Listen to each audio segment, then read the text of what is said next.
예, 저는 나름대로 기준이 있거든요. 네네네. 코스피를 기준해 가지고 HP 필터로 통계적 추세를 구하는 저 나름대로 방법이 있어요. 네네네. 예, 거기서 10% 이상 벗어나면 주식 비중을 많이 줄입니다. 주식 비중 지금 많이 줄여놓은 주식 상태입니다. 비중 많이 줄이셨어요? 예, 예. 지금 저평가 구간이잖아요. 그래서 3분기에 싸게 산다는 겁니다.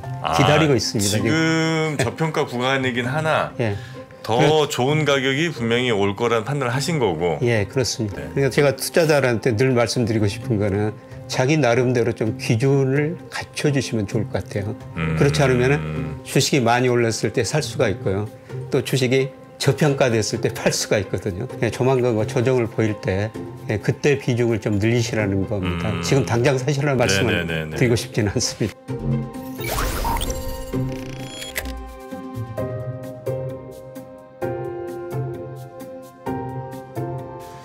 네, 깊이 있는 정보 인덱스 3.0. 오늘은 우리 김영익 박사님 모시는 날이죠? 예. 네, 김영익 박사님 오늘 함께해 주시겠습니다. 어서 오십시오. 안녕하세요. 안녕하십니까. 네. 오늘 머리가 차분하신데 너무 차분한 얘기만 하고 가실 건 아니죠?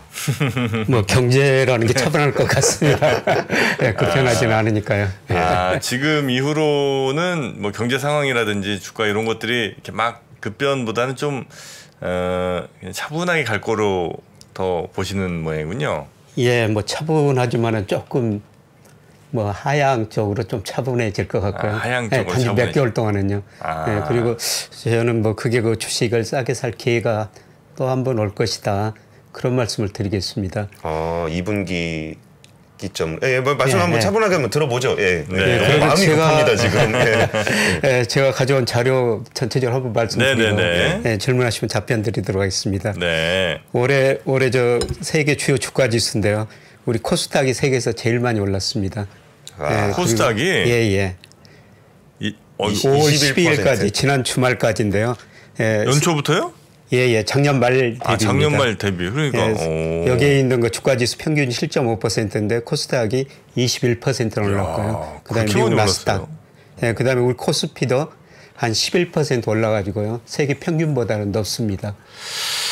그런데 이거를 그 작년하고 보면요. 네. 작년에 많이 떨어진 주가가 올해 많이 오른 거예요. 작년에 우리 코스닥이 러시아 주가 다음으로 많이 떨어졌죠. 이게 진짜 너무했어요, 진짜. 예. 그리고 작년에 올랐던 인도네시아, 인도, 브라질 이런 주가들은 올해 떨어지고 있습니다. 그래서 이 그래프를 거꾸로 그려보면요. 올해 주가 모습입니다. 그만큼 우리 주가가 작년에 많이 떨어져가지고 저평가됐다는 거고요. 네네네. 그다음에 올해 그 주식시장을 보면서 저는 주식시장이 경기 회복을 기대하고 있구나. 이거는 지난 그 4월 말까지 우리 그 코스피에 있는 주요 업종별 상승률이에요. 네. 그런데 뭐 코스피가 12% 올랐는데요. 많이 오른 것 보니까 철강, 운수장비, 자동차죠.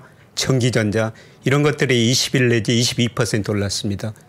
이런 것들이 대부분 경기 관련주라는 거죠. 네네네. 그리고 통신, 음식료, 뭐 전기가스는 어쩔 수 없습니다만은 좀 경기에 좀 덜 민감한 이런 주식들은 떨어졌거든요.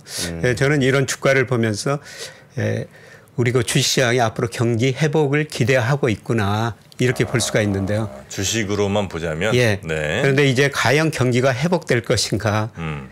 근데 우선 우리 주가가 올해 많이 오른 거는 작년에 많이 떨어져가지고 저평가됐다는 거고요. 예, 제가 명목 GDP로 우리 주가를 평가해 보니까 뭐 2020년, 2021년에는 가대평가됐었어요. 네네. 제가 이때는 좀 말씀 많이 하셨죠. 그런데 작년 말 기준으로 보니까 거의 22%나 저평가돼 버렸습니다.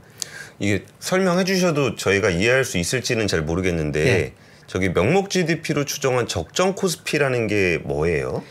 예, 장기적으로 우리 코스피는 명목 GDP보다는 조금 더 성장하거든요. 그래서 우리 코스피를 명목 GDP로 해기 분석해 가지고요. 적정 수준 한번 추정해 본 겁니다. 그래서 코스피가 만드신 건가요? 이 위에 있으면은 가대평가됐다. 밑에 있으면 가소평가됐다. 근데 작년에 코스피가 너무 많이 떨어져 가지고 지나치게 저평가 영역에 들었었습니다. 그다음에 빨간색이 이제 주가인 거죠? 예. 네. 근데 저는 뭐 이게 이제 저평가됐기 때문에 적정 수준에 가는 과정에서 올해 뭐 그래도 주시장을 제가 긍정적으로 좀 말씀을 드리는데요. 지나치게 저평가된 국면이 해소되는 국면이다. 다 따라왔네요, 이제. 아니 지금 하살표로 그려놨는데요. 아, 이거는 이제 하살표군요. 방향입니다. 아, 이리 갈 것이다.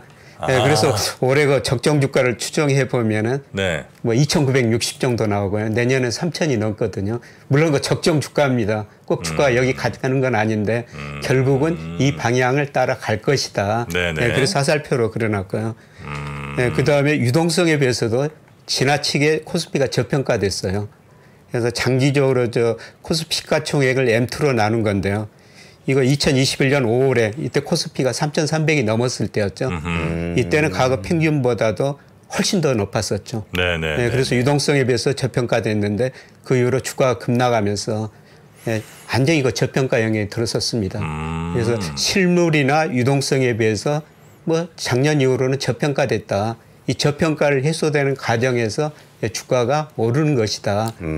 예, 그런데 문제는 앞으로 경기가 회복될 것인가. 그러니까 펀더멘탈 대비해서도 저평가, 예, 그렇습니다. 유동성 대비해서도 저평가. 예, 예. 그러면 좋은 얘기잖아요. 이제 앞으로 가는 거 아닙니까? 예, 그래서 제가 올해는 뭐 계속 긍정적인 이야기를 좀 많이 드리고 있는데요. 물론 그 중간에 조정을 보일 겁니다. 예, 그런데 아까 코스피 보면은 철강, 뭐 자동차, 전기전자 이런 게 많이 올랐다는 건데요. 이게 경기 관련주거든요. 그래서 과연 경기가 좋아질 것인가. 그래서 제가 올해 그 전망을 하면서 OECD나 우리나라 선행지수가 올 3월에 저점일 것이다. 이런 거 전망을 했었습니다. 예, 그런데 OECD 선행지수가 2021년 5월에 정점을 치고요. 예. 이후로 우리 주가도 많이 떨어졌죠. 예. 3,300 가고 결국은 2,100 이하로 떨어졌는데요. 4월 데이터가 지난주에 발표가 됐는데 이게 좀 잘 안 보이는데 오른 건가요? 예, 꼬리를 들고 있습니다. 빨간 선인데요. 지금 아주 저 미미한 변화라 잘못 그린 거 아니고 오른 거 맞는 거죠? 예, 오른 거 있습니다. 4월 달에. 예, 우리나라 통계청 거는 예, 이달 말에 발표가 됐거든요. 예, 그런데 OECD가 우리나라 통계청에 비해서 한 달 정도 좀 선행을 해요. 그러니까 OECD 선행지수, 한국 선행지수 정점이 2021년 5월이었고요. 예, 우리나라 통계청 거는 21년 6월이 정점이었습니다. 예, 그리고 떨어지면서 경기 나빠지고 같이 주가도 떨어졌는데요. 네. 아주 우리나라 건 아직 그때 안 올라간 거죠? 우리나라 건 아직 4월께 5월 말에 발표되거든요. 그래서 이달 말에 저는 올라갔을 거라고 지금 보고 있는데요. 이달 말 좀 기다려 봐야 되겠습니다. 이달 말 네. 통계청에서 산업활동 동향 발표하면서 이걸 발표하거든요. 그러니까 아까 말씀드린 것처럼 세계에서 우리 주가가 오른 건 저평가였기 때문이다. 예, 그리고 업종별 주가 지수를 보면은 경기 관련주가 많이 올라가죠. 경기 회복을 기대하는데 이제 경기 회복 조짐이 서서히 OECD 선행지수 나오고 있다는 겁니다. 물론 이게 이제 추세 전환인지는 몇 달 좀 지켜봐야 돼요. 근데 뭐 제비 왔다고 봄 벌써 옷 벗어도 될까요? 예. 그런데 저는 뭐 전환이라고 보고 있습니다. 예, 그래서 그 선행지수를 구성하는 여러 요소 보면요.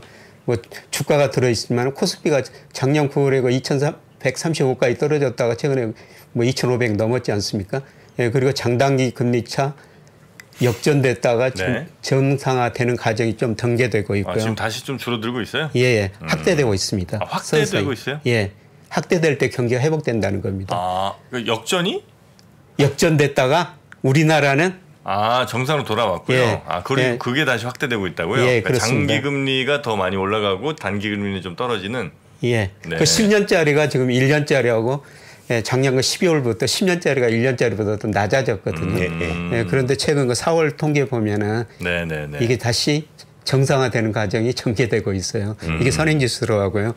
예, 그다음에 선행지수에 이 재고일 지수라는 게 들어가거든요. 이 재고일 지수라는 것은 예, 기업들이 출하에 비해서 재고를 얼마나 많이 가지고 있는가. 이거는 제가 우리 코스피하고 같은 방향으로 움직이기 때문에 재고일 지수는 축을 거꾸로 그린 겁니다. 예, 그런데 역사상 뭐 우리 재고 기업 많다 하는데 이 재고일 지수가요. 제가 2000년부터 그려놨으면 이 수준이 어떤 수준이냐면은 1998년 외환위기 수준이에요. 그만큼 우리 기업들이 재고가 많았었다는 겁니다.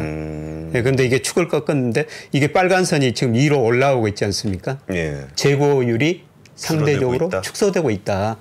근데 아직까지는 뭐 긍정적이라고 볼 수가 없는데요. 재고가 이렇게 많으니까 우리 기업들이 생산을 줄이고 있죠. 예, 그런데 출하가 증가하고 내수나 수출이 증가하면서 재고율이 감소하면 이건 아주 긍정적인 신호인데요. 아직은 그런 건 아닙니다.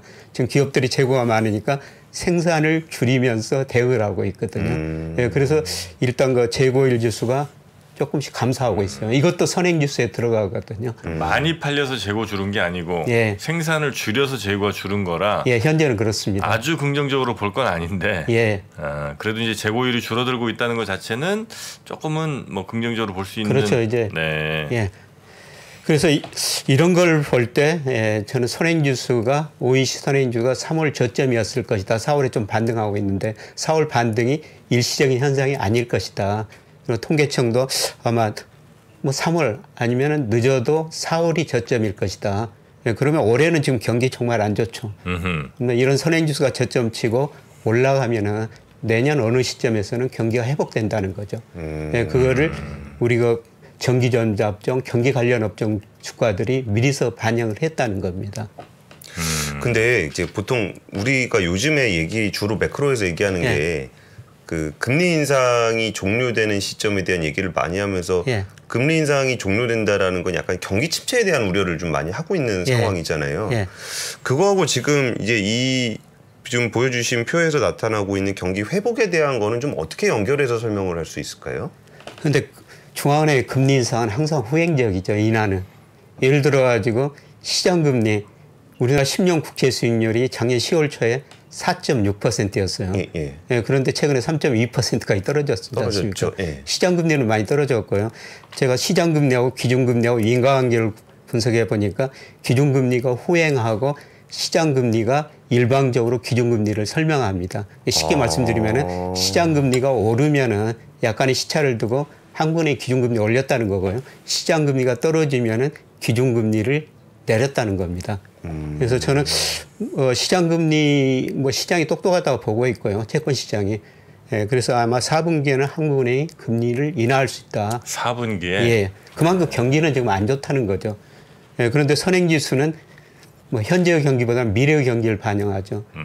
그런데 올 연초에 코스피가 2180까지 떨어졌는데 지난 4월에 2570까지 올랐지 않습니까? 네. 지금 경기는 나쁘다고 그러는데 왜 주가는 올랐느냐. 주가는 현재의 경기는 아니라는 겁니다. 네네네. 미래의 경기를 미리서 반영하는데 주가가 미리서 오르고 지금 선행지수가 방향을 전환하는 시점일 것이다. 물론 계속 오르지는 않을 것 같고요. 제가 이 그림을 계속 그려놓습니다만은 우리나라 통계청의 선행지수를 제가 다시 재구성해 가지고 제 모델로 예측해 본 거거든요. 근데 올라가다가 뭐 하반기 잠깐 주춤거려요. 그리고 내년에는 올라간 거로 나오는데 제가 뭐 올해 계속 주시장을 낙관적으로 보는 게 아니라 제가 작년 말에 올해 주가를 전망하면서 네. 그래도 4월 뭐 5월까지는 괜찮을 건데 한 6월 8월 이 무렵에는 저 뭐 매dol이 어떻게 올라오고 떨어지는 걸 정확히 맞추겠습니까? 네네네. 그래도 6월 8월에는 좀 리스크 관리를 해 주시는 게 좋을 것 같다. 이런 말씀을 드리는데 뭐 이런 충격은 국내 충격보다는 네. 미국 충격일 것 같아요. 지금 저 미국 국가 부채 한도 뭐 올려야 되는데 지금 미 정부하고 공화당 하원하고 협의가 잘 안 되고 있지 않습니까? 네.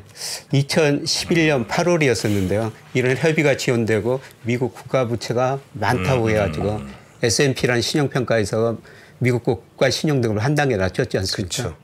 그때 제가 뭐 자문회사 할 때였었는데요. 그때 코스피 한 달에 거의 20%나 떨어졌어요.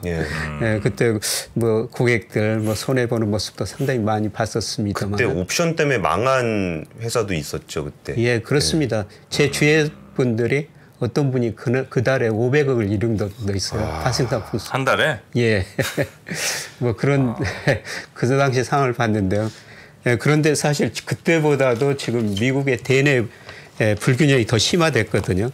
그때 그 미국 정부 부채가 95%였었는데요. 지금 작년에 123%, 대부채가 29%였는데 순부채가요. 네. 지금 63%였어요. 지금 그때보다 훨씬 더 심각하고요. 그래서 피치가 2개월 전에 경고는 해놨지 않습니까? 네. 부채 협상 안 되면은 국가 신용등급 낮출 수도 있다. 뭐 저는 결국은 저 타협하리라고 보고 있는데요. 뭐 이런 것들이 지연되면서 계속 불확실성이 있고, 그 다음에 저는 그 미국 소비가 좀 위험해 보여요. 아, 소비가. 미국 가계저축률이 작년에 3.7%였거든요. 이게 2007년 금융위기 직전이었죠. 예, 예. 그 3.4% 이하로 가장 낮습니다. 예, 그만큼 예, 돈이 미국 없다는 가계가 저축을 많이 줄이고 소비를 많이 해버렸다는 예, 거죠. 예. 그런데 올해 들어서는 저축률이 4%로 올라가고 있는데요. 예. 예, 그만큼 올해 소비를 줄이고 있다는 거죠.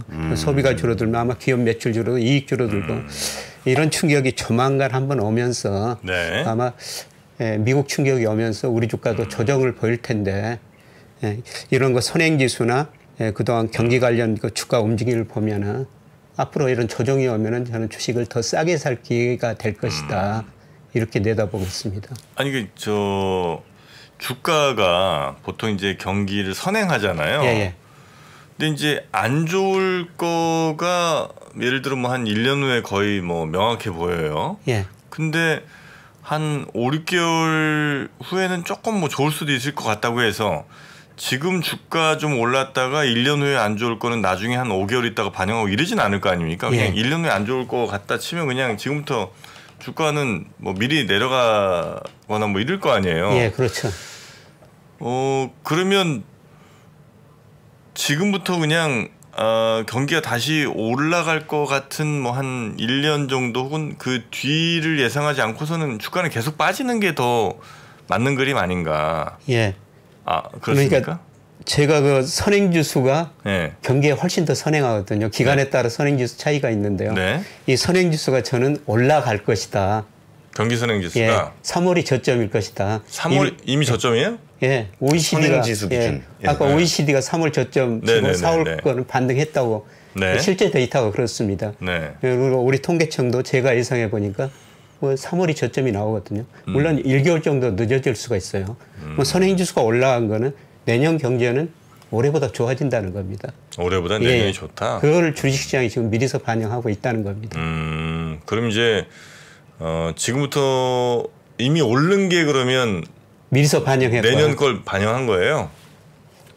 뭐 올 4분기 거나 반영한 것 같습니다. 사- 그러니까 분기죠. 주가가 경기 선행지수보다 먼저 움직인다는 말씀이신가요? 예, 그렇습니다. 물론 그 코스피가 선행지수에 들어가 있어요. 그렇죠. 예. 예, 그런데 그 고점에서는 거의 같이 고점을 쳤습니다. 네, 네. 그래서 예를 들어서 2021년 6월에 우리나라 선행지수가 정점을 쳤고요. 예, 그 다음에 그 코스피도 그때 3,300 좀 넘었다가 같이 떨어졌지 않습니까? 예, 그런데 저점에서는 예, 주가가 조금 선행하는 모습이 나타나고 네네네. 있어요.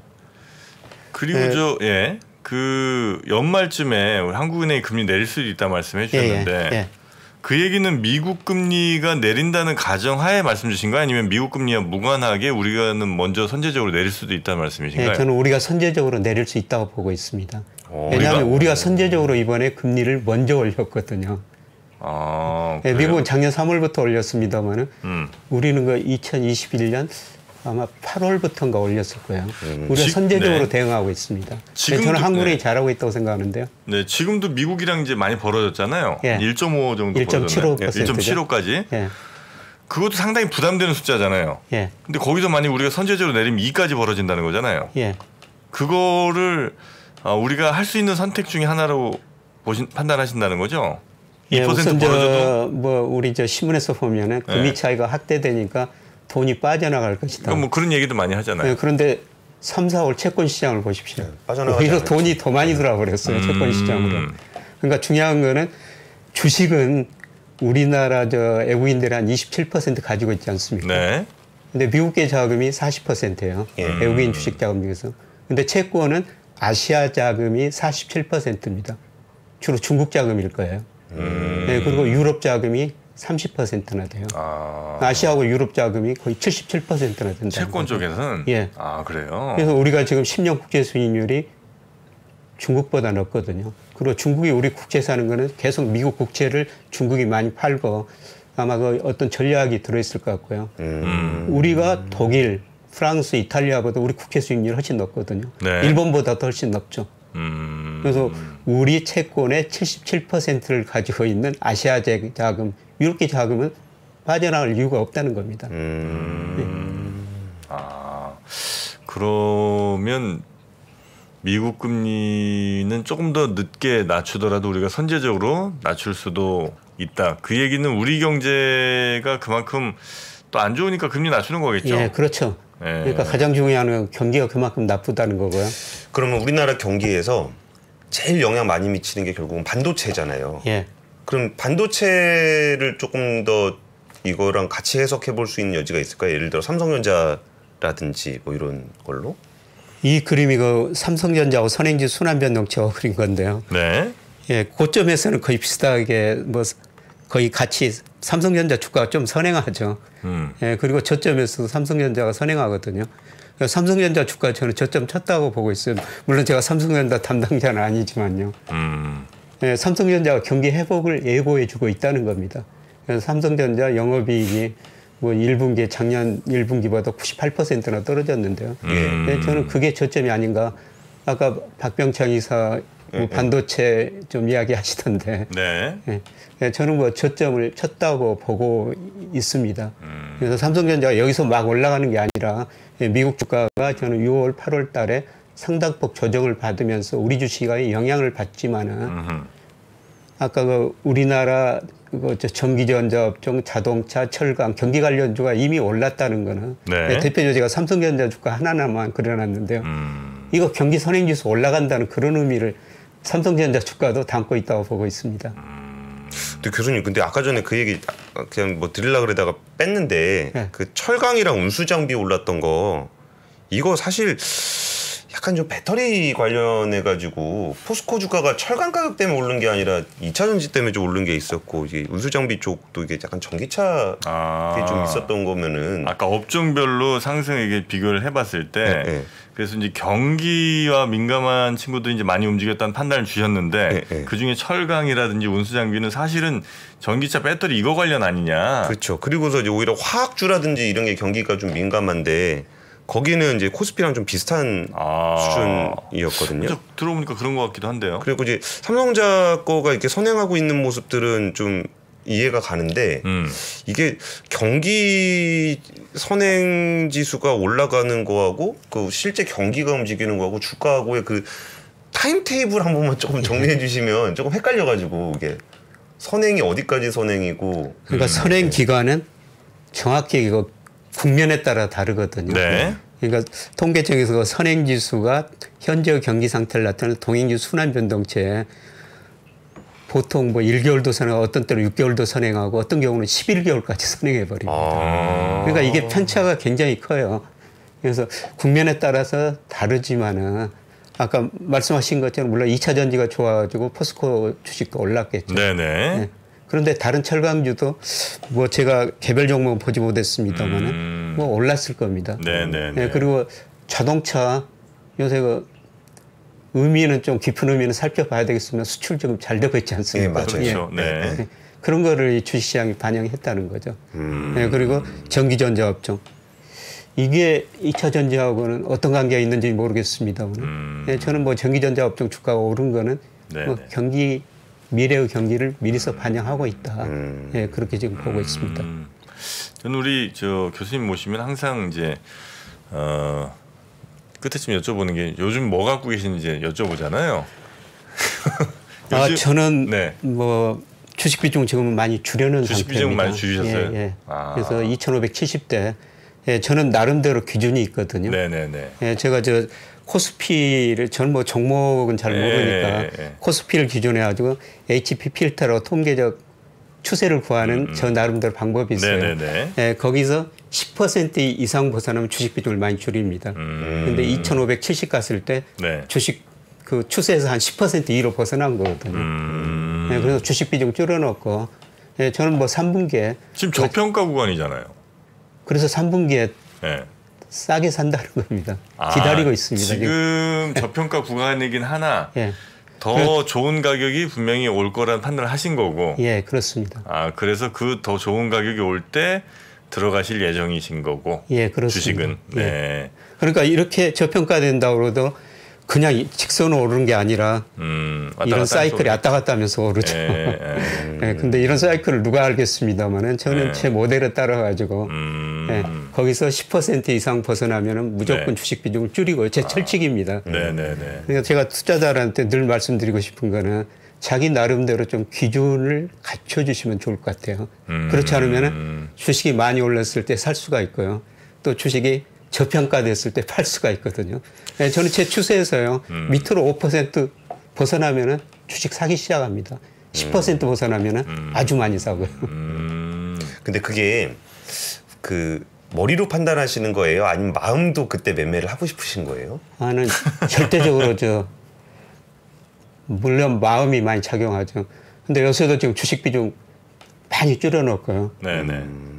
현금으로 많이 가지고 있으니까 이게 참는 게 보통이 아니죠. 막 사고 싶은 애들이 막 생기시는군요. 네, 사고 싶은 마음이 생기는데 네, 그런데 제 기준이 있으니까 그 기준까지는 참는 겁니다. 참으면서 이제 또 뭐 심으시고 깻잎 심으시고 고추 심으시고. 네. 요즘도 어떻게 잘 되고 계십니까? 그 텃밭은? 예, 뭐 최근에 가가지고 작물 많이 심었고요. 또 지금 5월이 되니까 네.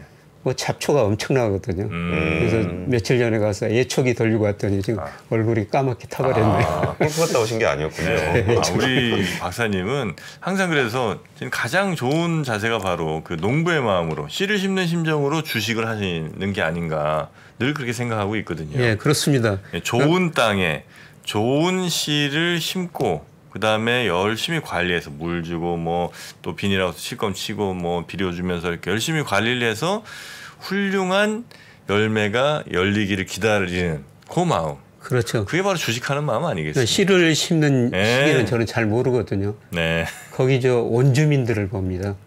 다른 분들이. 예, 원주민들이 퇴비를 뿌리면 퇴비 뿌릴 시기구나. 예, 그다음에 싹은 모종을 심으면은 모종을 심고 그분들이 수십 년간 그 일을 해봤었기 때문에 누구보다 잘 알거든요. 근데 시장을 신뢰하신다는 거군요. 시장의 흐름대로.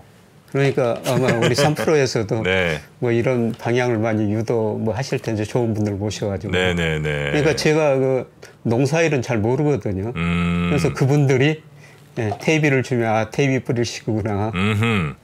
그다음에 모종상을 심으면은 뭐 가까우니까요. 네네네. 가서 모종상 와가지고 심고.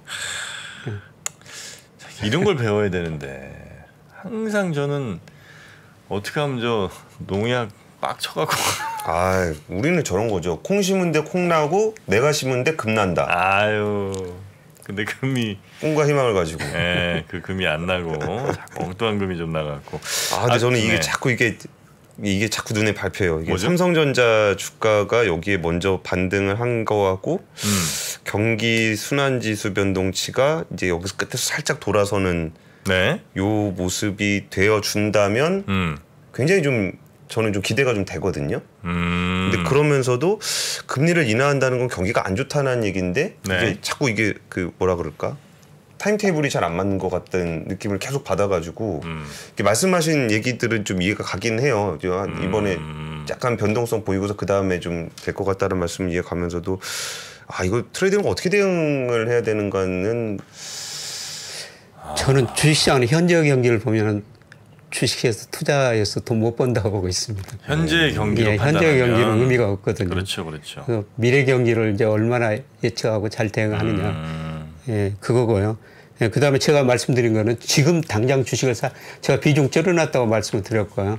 조만간 조정을 보일 때 그때 비중을 좀 늘리시라는 겁니다. 지금 당장 사시라는 말씀을 드리고 싶지는 않습니다. 근데 그렇게 보면 삼성전자는 선행지수보다 더 선행하잖아요. 그럼 삼성전자는 여기서 조정을 보여야 되는 건가요? 아니면 올라야 되는 거예요? 좀 조정 보일 거라고 보고 있습니다. 삼성전자.